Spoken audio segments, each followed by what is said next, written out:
is the great Modigliani?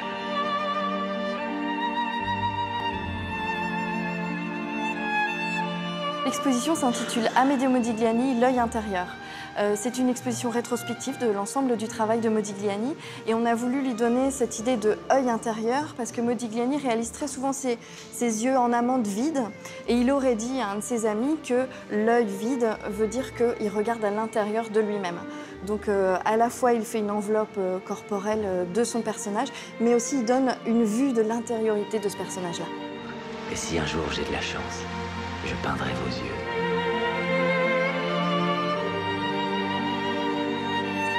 C'est vraiment l'humain qui l'intéresse. Et effectivement, il a des codes qu'il va mettre en place petit à petit. Ces codes, ce sont des visages très allongés, un cou en général très très grand, des yeux en amande, et puis le visage souvent un peu penché, un peu mélancolique. Amedeo Modigliani. Êtes-vous fou, Modigliani?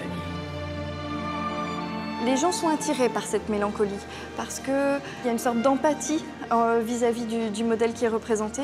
Et puis, c'est un très bon coloriste aussi. C'est ça aussi qu'on apprécie chez Modigliani. Ce mouvement serein, ces visages et ces corps qui ondulent, c'est tout ça qui donne le Modigliani.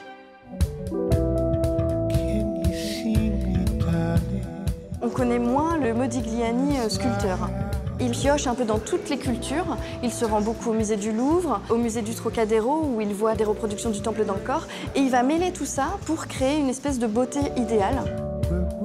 Pour les nus, je pense que c'est très amusant parce que quand il les a créés, c'était scandale absolu, quoi. C'était des nus trop vivants, trop vibrants, trop vrais.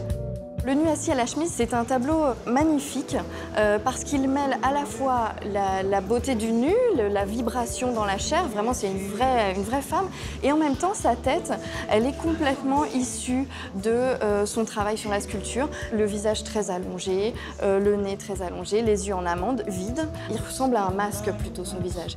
Hello, can you hear me? Modigliani, c'était quelqu'un de très indépendant, qui avait une vie assez dissolue, il faut bien l'avouer. Il aimait s'amuser, il aimait boire, il aimait les femmes.